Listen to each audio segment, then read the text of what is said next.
Hi, and welcome to the Kelly Kitley podcast, America's Social Worker Unfiltered, where every week I have hopeful, honest, and deeply human conversations with changemakers. And I have been so excited for this interview today. I have the Joan Lunden with us, and she is promoting her 11th book called Joan, Life Beyond the Script. You are a New York Times bestseller. This is your 11th book. You are an incredible mother to 7 children, 4 grandchildren, and I believe you're coming up on your 26th wedding anniversary, which is my birthday, April Oh, 18th. really? Yeah, I'll tell you. And I'll for anyone that's out there that's, gone through a divorce, or maybe you've never been married and you're, like I have a daughter who's 38. It's like, am I gonna find someone? And I'm here to tell you that when I got divorced, I was 45. Was I 45? Yeah, or 43, something like that. And I'm like everybody else. I thought, will I ever find anybody again? Is this kind of like it? Like I had a marriage that wasn't like the greatest, 3 fabulous children, but not the greatest. I always joke that when I was 29 years old, I got married, and I married a man who was 39 years old.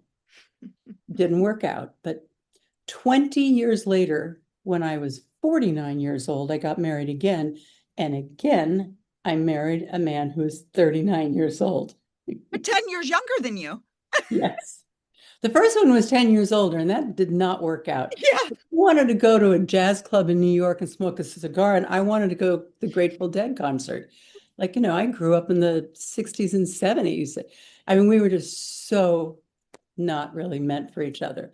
And then, I mean, you really do when you're 45 years old and all of a sudden single again, you might as well be 16 again. Like it's Mhm. such a vulnerable place to be. Mhm. Just because you're 45 and just because you're on TV and you seem so together on TV, when it comes to being out in the dating world again, like you're just as awkward and vulnerable and reticent Mhm. to even go. Um, but there is hope at the end of the tunnel. And you find them in the most unexpected places. Like I kept looking for the person, I was like, this psychic once told me that I was going to meet somebody at that she envisioned tables with food. So I accepted every invitation to every big gala, Mhm. and I met him in our local deli. There were tables, there were tables, and there was food. It was just Uh-huh. deli. And you talk about that in your book. And Yes. I'm so grateful that you started by saying the hope piece because that's who you Yeah. are. You are an eternal optimist, and Oh, yes. most of Glass my half full girl. That was my mom. My mom was, I remember I gave her maybe a 70th birthday party. Yeah, a big kind of like almost like a roast. Mhm. And all these people came up. And I remember one man got up and he said, if I was going to describe your mom, known as Glitzy Gladdy, I would say that she's like a shooting star because when she comes into her room, she's got this effervescence about her that just makes everybody like smile. And when she leaves the room, you can almost still feel that trail Mm. like a shooting star. And I was like, wow, what an amazingly accurate description that is. And she was the kind that she was just so positive. And I'm so glad that that's like maybe one of the best attributes I got from her. Mm. So I always expect the best because there's something to this manifesting your destiny thing. Well, and she was just as gritty and strong and had a lot of perseverance. I mean, I think that that Oh, is contagious, and you've modeled that for your own kids as well. And she had some adversity, having oh my lost gosh. her husband, your father. Um, Yeah, I was 13, Kelly, and my brother was 14, and uh, we were actually up in Lake Tahoe at Squaw Valley, and my dad was a cancer surgeon back at a time when there was no chemo and there was no radiation. Surgery was it Hmm. in the early 60s. Hmm. And my dad was down speaking at a big cancer conference in Los Angeles. And he also just loved flying airplanes. So we always had an airplane. We flew all over the place. And he took off from the Los Angeles airport and in a brand new airplane that he had just purchased like a week before. And we'll never really know what happened. But he and another cancer researcher that he had in the plane with him crashed in Malibu Canyon. And he was on his way up to Tahoe to celebrate my mom's birthday and my brother's birthday. Um, and that wasn't to be. Hmm. You know, it's interesting. I never knew him as an adult. I mean, I was never an adult Right. Right. kid. Right. And when I got to be an adult, um, I had my idolized view of my dad, you know, the Hmm. man who saved lives, that everywhere we went in our hometown, people would embrace him and you saved my wife's life, you did this. And I wanted to be just like him. And Hmm. you know, from reading the book, I was absolutely sure I'd be a doctor Yep. until I went to work in a hospital that he had founded the summer before college and found out pretty quick. Yeah, scalpels and shots and blood. It's just not, you have to have I think it takes a certain person. Sure. It's a But I calling. had Sure. just so idolized him. And I think in the back of my brain somewhere, there was always this little regret that I hadn't followed in his footsteps, hadn't really become that doctor that he was so sure I would become. And I wonder, how old was I? About 15 years ago. I guess I think I was like going to be in my 60s. I decided I really want to know more about him.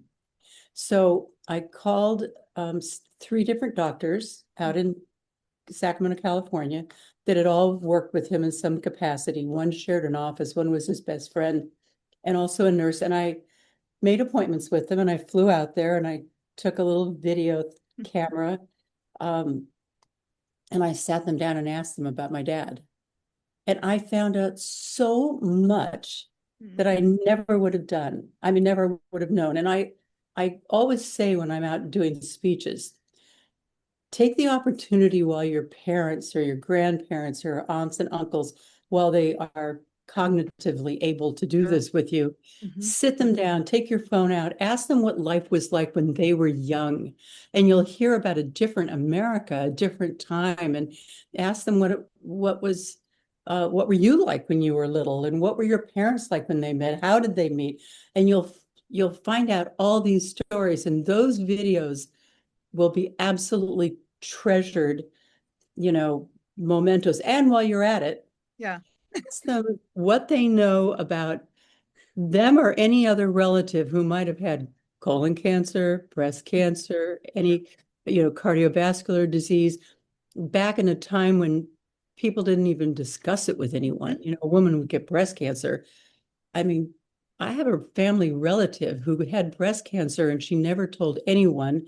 The only reason why I know is that when I was diagnosed, she called me and said, nobody really knows, but I also had breast cancer, but we didn't tell the kids, we didn't tell the Oh family. my gosh. And one day I took her aside not too long ago and I said, your two boys are now grown. One's in college, one is, ready to get married, and they're going to marry Hmm. and they're going to have children. And those kids have to know that you had breast cancer Hmm. because it goes up. A lot of women don't realize that when you're looking at your health risk, it goes up the father's side, not just the mother's side. So their children going up the father's side, those two boys, they need to know that their mother had breast cancer and at what age, because that will help explain their own health risks. Sure. See, I never let go of this idea of trying to be a doctor. I hogged every medical story on GMA, on Good Morning America. And after Good Morning America, I did about 10 other shows. Hmm. People don't realize, they just think I retired, I don't know, and started doing jigsaw puzzles or something. Well, Um, you did dance as a oh baby my God, showgirl, yeah. so there's that too. Oh my gosh, that behind closed door show. I started doing that before I left GMA. I went to the network. My contract was, it was right before I left. My contract was up and I was exhausted. And there was part of me that said I knew I had the best job in the world and just go and sit in your chair and do it. And then the other part of me said, oh my God, I've met this man. I know that he's the person I want to live with. My kids are, you know, they're going to be gone pretty soon. Mhm, I just wanted some normalcy and I didn't want to wake up at 3:15 anymore mhm, I'd done it for mhm, 20 years. So I talked to the network about, is there any other show you could put me on at night, 2020, anything? And there was nowhere to put me. And so they said, we want you to sign the contract. And it was for another 3 years. mhm. And I kind of reluctantly did it. But once you do it, then all right, fine, I'm in. And then like 2 months later, they came to me and said, we're making a change on the show and we're putting somebody else on. And, you know, and my attorney said, Joan, you've been asking for this. You got what you asked for. I was Be like, careful what you yeah, ask for, right? yeah, be careful what you ask for. And it's just different when they say we're taking you off. Yes. Hmm. So and I really struggled, by the way, Kelly, on how I was going to tell this in the book because I've never ever, I basically called the president of the network or president of entertainment at the time and said, I'm going to make you the best offer you have ever gotten. I Hmm. said, remember that NBC did this. They replaced Jane Pauley with Deborah Uh-huh. Norville. How did that work out for them? That was pretty much a PR disaster. Hmm. And you're about to do the same thing. Hmm. You're about to take me off for a 30-year-old Joan London lookalike. Yep. And I'm going to save you. Let me help you help yourself Uh-huh. because I want to leave a class act. I feel like I've always been a class act here, and I don't play the scorned woman. Hmm. It's not in me. And I have no reason to try to hurt the show or hurt the network where I've been for 20 years. Hmm. And I'm still going to be doing my behind closed doors shows for ABC. I'm going to want to come on Good Morning America Hmm. and promote them. I'd be an idiot not to. So therefore, I'm going to take the stance that I'm leaving of my own volition. And there was like silence on the phone. And then he said, you would do that? I say, yes, I will do that. You know why? Because it's the best thing for me. Hmm. It also happens to be saving your butt, but it's the best thing for me. And even for how I walk into the next chapter of my life. And that's the stance I took. So here I am now, 25 years later, or whatever it is. And I think the first draft, by the way, wasn't quite so nice. Well, Joan, I mean, you say throughout the book how you are non-confrontational, but you are such a badass in the way you deliver things in a non-confrontational way. So it's really a Yeah. skill that you practice in But how. I decided that you don't write a legacy memoir and not, it's not a matter of coming clean, just a matter of like, I thought, am I going to serve anybody well if I just, totally whitewash it? No. Am I going to serve anyone? I mean, the best way to serve anybody reading this, if there's a takeaway, Mhm, it's to, whenever something happens in your life, whether you brought it on yourself or whether they do it to you, it's your decision on how you want to react to it.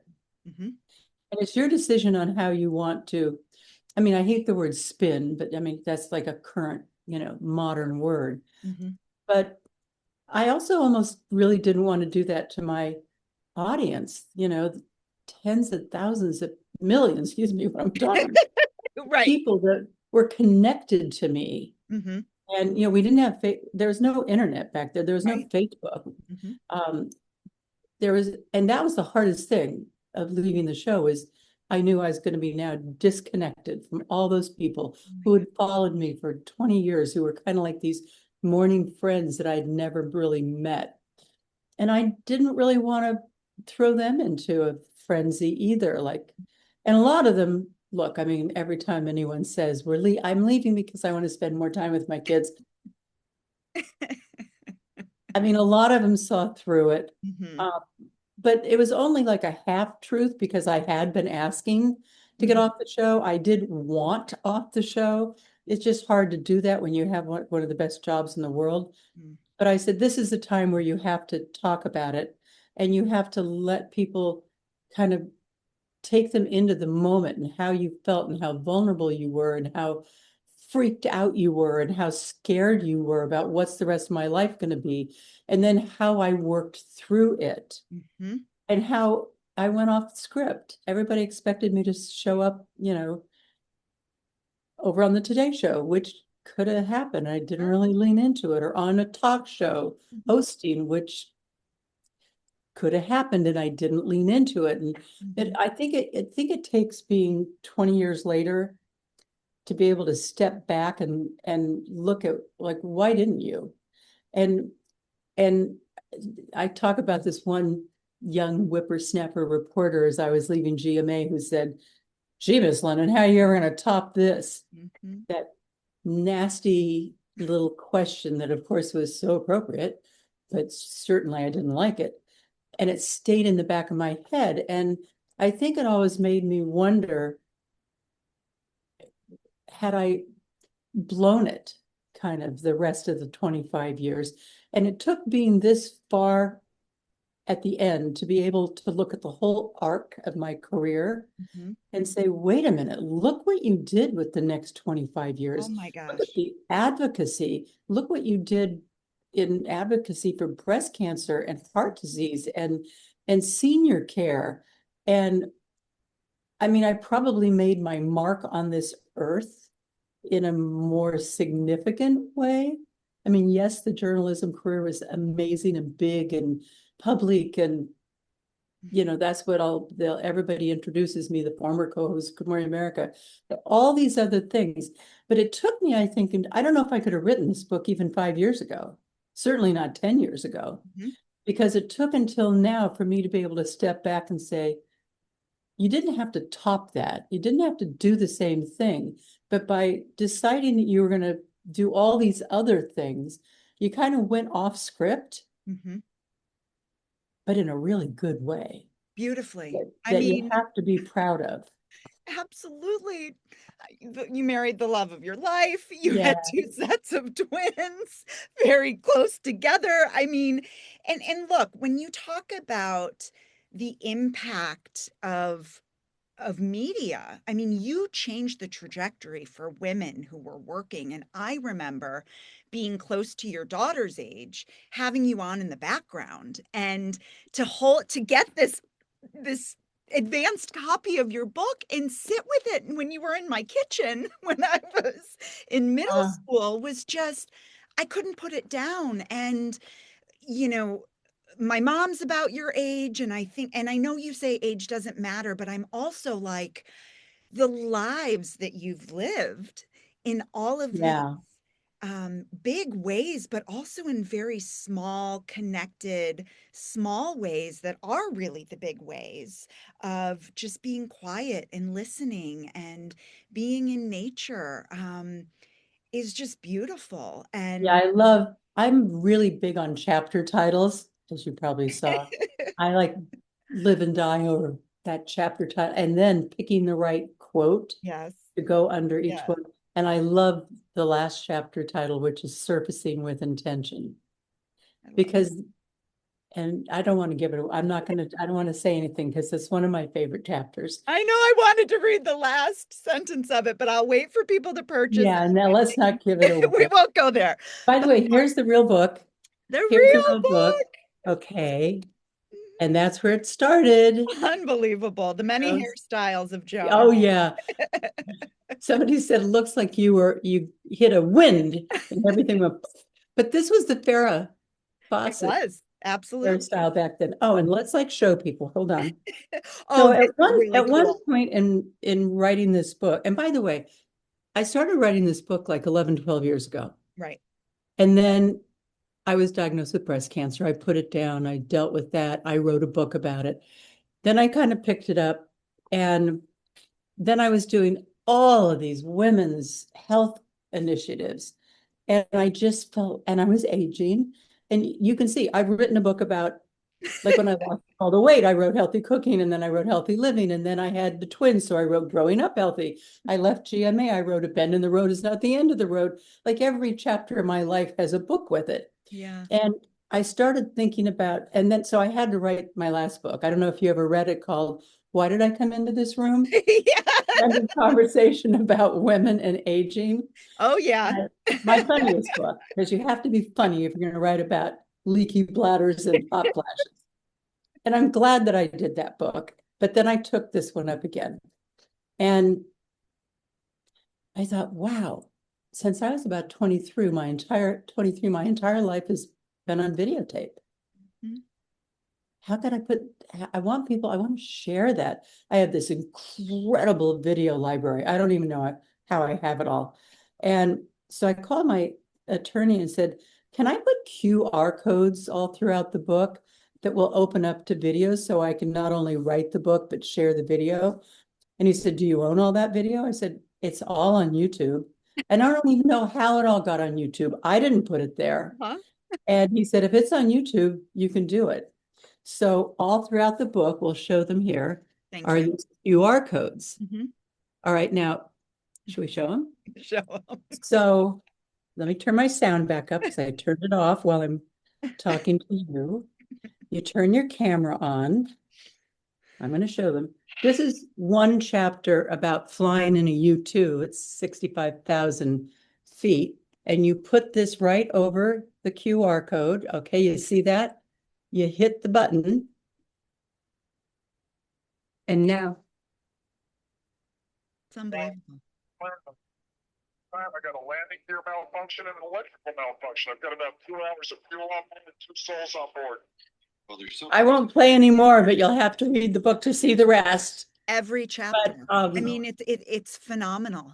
And the gift and the legacy you're leaving for your family, for your kids and your grandkids and their grandkids. Like, it is so incredible. thank you, Kelly. You're welcome. And you probably have a long life to live still. I mean, your mother died at what, 94? Almost 95. And we don't know about my dad because my dad, crashed when he was 51, but his parents lived to 94 and 96. So I got a lot more years in me here. How are you feeling about going out on this book tour? Your book comes out next Oh, week. all right. So I flew back in a snowstorm today, and because I'm taping Tamron Hall on Tuesday, that'll run. So on March 3rd. Yes, and I am dropping this in real time. All of my interviews are in real time so that we're Okay. not delayed, so people Okay. can catch you. Yes, March 3rd, I'm going to launch the book on Good Morning America, and then The View, and then GMA 3, and then Tamron Hall. The next day, if you're here in the New York area, I'm going to co-host with Rosanna Scotto for the 9 o'clock hour for Good Day New York. And then I'm going to go to New York Live, and then I'm going to go to NBC News Daily. So I've got a ton of press coming up. And if you go to my website, joanlunden.com, and you click on appearances, you'll see the book tour. It's only through May, and this book tour goes through next November. But we have all the appearances, which, by the way, that list changes every couple of days as they call and say, will you go to, Detroit? Sure. Will you go to, they just added San Francisco in my hometown, Sacramento, in LA. So I'll do a West Coast tour. I'm not sure that's in there yet, but you'll see if I'm coming to, oh, and by the way, I'm going to do a Facebook Live this Thursday Okay. live, Yep. and I'm going to have all my daughters on it with me. Oh, oh my gosh. That's When my last book came out, it was March 13th, 2020. Anybody remember what else happened on March 13th, 2020? The world closed down. So I did my book party that night. It was a bestseller within hours, and then I had to cancel the entire book tour. So a lot of things I did remotely, but I started doing Facebook Lives, and I did them, and it was COVID, everybody was home, and I did them, I think I almost did them every day for a few months. And then finally, I stopped doing them, and people say to me all the time, I wish you do those Facebook Lives again. But I mean, I'm like, I know you're a one-man band here one woman band, excuse Thank me. you. Thank you. Thank you. And I was too, and I was booking guests and I was figuring the whole thing out. And I mean, I did have an assistant who was like 30. You always have to, if you're my age and you're going to do anything technical, you need someone the age of you or younger that knows how to do things technically. But so I did a Facebook Live last week and I had my co-author on and people kept coming on. Are you coming to Tucson? Are you coming to Chicago? Are you coming to this? And so it'll be fun. I'm doing another one on Thursday at 2:00. Amazing. And I will put the links in for people to Okay. find you in the show notes. And since a lot of my listeners are local to Chicago, April 6th, you'll be at Yes. Anderson Books In in Naperville. Naperville. I will be there. I will All spread right. the word, and you're everywhere. So whether it's Yeah, on it's TV, a pretty extensive book tour. And they haven't even filled in. I'm sure I'll be doing whatever press there is in Chicago around, but sure. that Anderson's, I think it's if I remember correctly, like 2 in the afternoon or something, but Okay. it's on the event schedule. How do you have all of this energy? Like, what fills My you? husband has always said, I'm not looking forward to it, but I want to be at your autopsy because I want to see that little chip that's inside you that Yeah. the rest of us don't have. You know, yesterday I was leaving our house in Florida in Palm Beach and getting on a plane coming into the snowstorm of the century here. He said, I don't think you should get on this plane. I said, I'm sorry, I have a TV show to do. You're a yes woman. You say I'm a yes, yes you make woman. it happen. You said yes to being on my podcast, which I was jumping for joy. So thank you for sharing that and sharing your story with everybody. You have made such a mark for women, especially. I Thank you. know we have a long way to go, but you Yes. shattered the glass ceilings and you moved the needle. And thank you for doing that for us. And you know, I wasn't like a flag waving No, feminist at the you weren't. time. You just showed up. I was a young woman in my late 20s that got this big job and 20 minutes later found out I was pregnant. And I was like, can I bring my baby to work with me? Because I'm breastfeeding. And they're like, you can't say breastfeeding on television. In 1979, that was one of the words you couldn't say on TV, breastfeeding. Incredible. It's almost remarkable to think about that. Mhm. Um, but you know, and I hand it to ABC for saying yes. I mean, they'd had a co-host there that didn't really get along with David Hartman, and they just wanted my tush in that chair. I think they just said, "Yeah, fine, whatever. Bring the baby. We'll give you a crib in the dressing room next to you." And a night And nurse. And I mean, a nurse to come to work with you. Like, well, I how? had to hire her, but they didn't realize, I don't think at the time, the impact it was going to have, how our audience would so positively respond to it. And do I have time to tell you one little thing? Please, please do. And this is not in the book because I only learned it Uh-huh. a few months ago. But my executive producer, who I've been back and forth with for the last 2 years, like fact checking, did we do this in this city? Did we were in this country? Uh-huh. Uh-huh. And so he shared a story with me a few months ago. He said, when you really started a show, like not even that, but you were starting a show. Back then, like we didn't have those cute little dresses that show your belly. We had tents, you know, it was just disgusting. Uh-huh. And we were under the entertainment division, Mm-hmm. the show. And he said the president of the entertainment division called me. This guy was the executive producer at the time. He said, you got to get that Joan Lunden off the air, like now. And he said, why? I mean, nobody wants to see a pregnant woman walking down the street, let alone on our TV set in the morning. Like, you got to get her off. And he said, I said, I don't think you understand. We're getting a really positive response from the audience. Like the audience is loving this. The press, I mean, this is good for the show. He said, I got together with David Hartman and the vice president of entertainment, and we banded together and we just said, we're not doing it. She's staying on the air. It would be a colossal ratings mistake to pull her off the air. Finally, the guy acquiesced. And he said to me, we decided not to tell you at the time that any of this had gone on. I said, I am so glad you did not tell me. It would have made me, I would have been devastated by it. Oh my gosh, of course. But And can you believe that? I mean, this guy said, get her off television now because can't see her like this. we can't see her like that. Oof, oof, oof, oof. Wow. Okay, we just celebrated not too long ago the 50th anniversary of GMA. Yes, I saw that. Charlie Uh-huh. Gibson flew in and Uh-huh. Spencer Christian, and Charlie and Spencer and I went out to dinner. And he said, I'm going to tell you something. He said, when I came to Good Morning America, that first day when I came into the office to unpack my stuff and put my books away, he said the executives called me into a meeting and they said to me, all right, first thing you have to do, you must establish yourself as the alpha male. Like, let the audience know it, let Joan know it. You've got to be the alpha male. And he said, I looked at them and said, I think you guys are way off base. That's the way the show's been for the last 10 years, but I don't think that's what the audience wants now. He said, and then I walked directly into your office. And he said, and you know the rest of the story. I said, is that when you walked into my office and sat down across from me and said, let's show America that we can do this show 50-50, a male and a female equal on a show. And I shook your hand and you always abided by that. But I didn't know the first part of the story.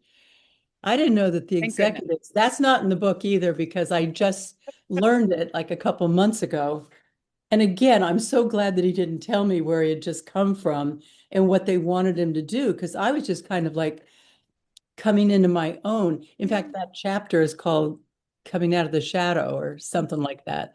And I was just emerging, with David Hartman leaving and Charlie coming. And I was now starting to get interviews with politicians and stars. Mm-hmm. But if he had abided by them, it would have just kind of continued on with, the male host and that girl next to him. Mm-hmm. Absolutely. Thank you for changing the trajectory. My pleasure. Last question. What do you do Okay. to take care of your mental health? I do jigsaw puzzles. I came downstairs this morning and it was like blowing and snowing. I sat down in front of a jigsaw puzzle, which I haven't done one for a few months, because when I'm writing the book or when I'm doing things, I won't allow myself to get distracted like that. Okay. Mm-hmm. And I couldn't wait when I came home. I said we have a longtime nanny who's still here, even though the kids are in college. We said, you're going to be here one day, you're going to change our diapers. And I said, I'm dying to do a jigsaw puzzle. I haven't done one in months. So I started last night. I came down this morning. All of a sudden I thought, 10:15. Oh my God, I have a podcast in 45 minutes. Get in the shower, get your hair done. But that's the point of it. It allows you to, it's like a meditation. Absolutely. And like on something on my bucket list has been to be able to sit and do a jigsaw puzzle and not feel guilty that I'm doing it, that I'm not being like lazy, that I have to jump out of my chair if I hear somebody coming. Sure. I wasn't really just sitting, just doing a jigsaw puzzle, because I've always had this like, go, go, go, go, go. You got to be working, this just kind of driven me. And like when you finally get to that point in your life where I say I'm semi-retired, my attorney and my accountant really laugh at me, but as my husband does, but in my mind, I'm semi-retired. It's all relative. I pick and choose my jobs. I don't have to go anywhere. But to me, the whole point of doing something like that is so that you can lose yourself. Like I love to read books and you lose yourself in someone's story. And you can almost hear the brakes as you slow down to the speed of life.